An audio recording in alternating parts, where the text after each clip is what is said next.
नमस्कार दोस्तों। जब भी सुबह उठे सबसे पहले चाहिए आपको देश दुनिया की 10 ताज़ा, सटीक और भरोसेमंद खबरें, बिना किसी ड्रामे के, सिर्फ पॉइंट टू पॉइंट अपडेट। तो चलिए शुरू करते हैं 11 जुलाई 2025 की 10 बड़ी खबरें। लेकिन उससे पहले बस 3 सेकंड का काम जरूर कर दीजिए। इस वीडियो को लाइक कर दीजिए, दोस्तों, परिवार और व्हाट्सएप ग्रुप्स में शेयर कर दीजिए, और अगर आप पहली बार आए हैं तो सब्सक्राइब करके घंटी जरूर दबाइए।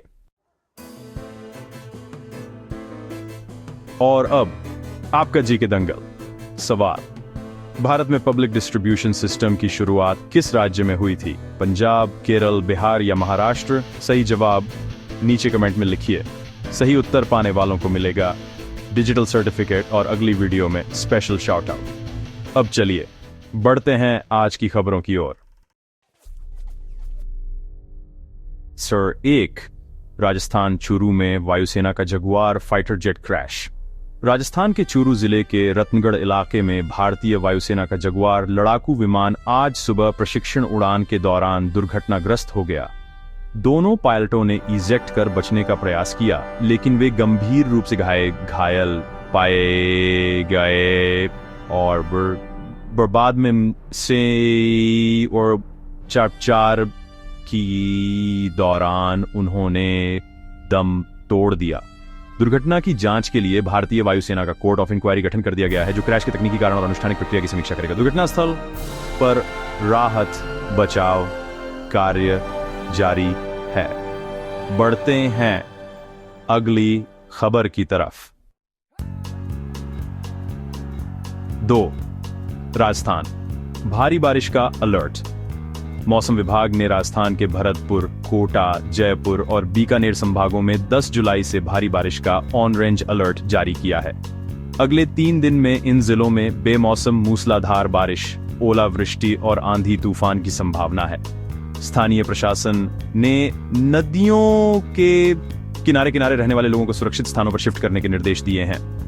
राजमार्गों पर जल भराव से यातायात प्रभावित होने की चेतावनी दी गई है और राहत बचाव दल सतर्कता से तैनात किए गए हैं।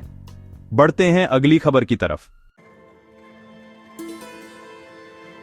उत्तर प्रदेश में लखनऊ में समाजवादी पार्टी के कार्यकर्ताओं ने छोटे छोटे ग्रामीण स्कूलों के विलय के फैसले के खिलाफ शहर भर में पोस्टर और पर्चे चस्पा किए। इन पोस्टरों में साफ तौर पर कहा गया है कि 50 से कम छात्रों वाले स्कूलों का मर्जर ग्रामीण शिक्षा के अधिकार का हनन है।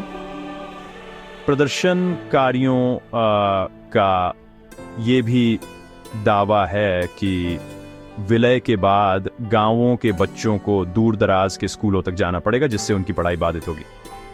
सरकार ने संवाद की पेशकश की है, लेकिन विरोध अभी भी जारी है और अगली सुनवाई तक मर्जर प्रक्रिया को स्थगित रखने की मांग उठ रही है। तो चलिए बढ़ते हैं अगली खबर की तरफ।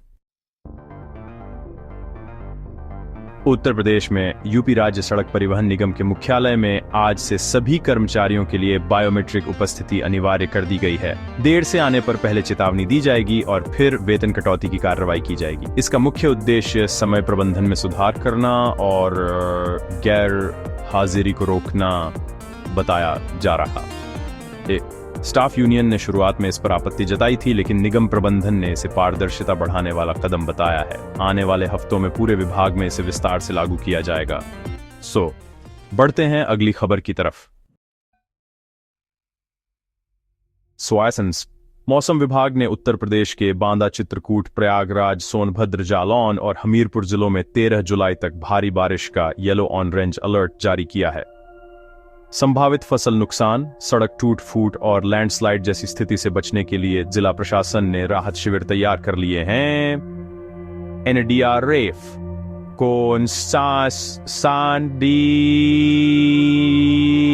बाय पर रखा गया है और स्थानीय लोगों से सुरक्षित इलाकों में रहने की अपील की गई है। तो चलिए बढ़ते हैं अगली खबर की तरफ। तो अब बात करते हैं मध्य प्रदेश की, जहां किसानों के लिए बड़ी राहत आई है।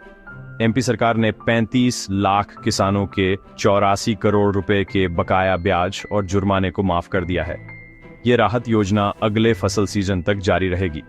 मुख्यमंत्री मोहन यादव ने कहा है कि इससे किसानों का आर्थिक बोझ कम होगा और वे बेझिझक कृषि कार्य जारी रख पाएंगे। साथ ही मुख्यमंत्री ने यह भी वादा किया है कि कृषि ऋण नीति में सुधार किया जाएगा ताकि भविष्य में मदद और अनुदान समय पर किसानों तक पहुंच सके। चलिए बढ़ते हैं अगली खबर की तरफ। अब बात करते हैं मध्य प्रदेश में बिजली कंपनियों की, जहां बम्पर भर्ती होने जा रही है। एमपी कैबिनेट ने बिजली कंपनियों में विभिन्न तकनीकी और गैर तकनीकी स्टाफ के 5000 से अधिक पदों पर भर्ती को मंजूरी दे दी है। इसके साथ ही ठेके पर काम करने वाले कर्मचारियों के लिए आर्थिक सहायता पैकेज भी घोषित किया गया है, जिसमें लॉकडाउन के दौरान खोई हुई आय की भरपाई की व्यवस्था होगी। ऊर्जा मंत्री ने कहा है कि इससे विभागीय कार्यकुशलता बढ़ेगी और ग्रामीण इलाकों में बिजली आपूर्ति में सुधार आएगा। तो चलिए बढ़ते हैं अगली खबर की तरफ। बिहार सरकार ने निर्माण श्रमिकों की बेहतरी के लिए bocwscheme.bihar.gov.in डिजिटल पोर्टल लॉन्च किया है। इस पर 16 कल्याणकारी योजनाओं का विवरण, ऑनलाइन पंजीकरण और मदद के अनुरोध की सुविधा है।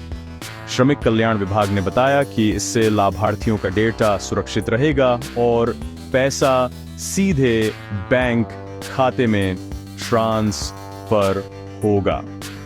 ग्रामीण इलाकों के कार्यस्थलों पर जागरूकता अभियान चलाया जा रहा है ताकि पोर्टल का प्रभावी उपयोग हो सके। बढ़ते हैं अगली खबर की तरफ। सुप्रीम कोर्ट ने बिहार वोटर सूची पुनरीक्षण में बिना दस्तावेज नाम जुड़वाने की याचिकाओं पर सुनवाई शुरू की है। राज्य सरकार ने सरल प्रक्रिया की वकालत की, जबकि विपक्ष ने घोटाले का आरोप लगाया। कोर्ट ने कहा कि मतदाता सूची पारदर्शी होनी चाहिए और 15 जुलाई तक फास्ट ट्रैक कोर्स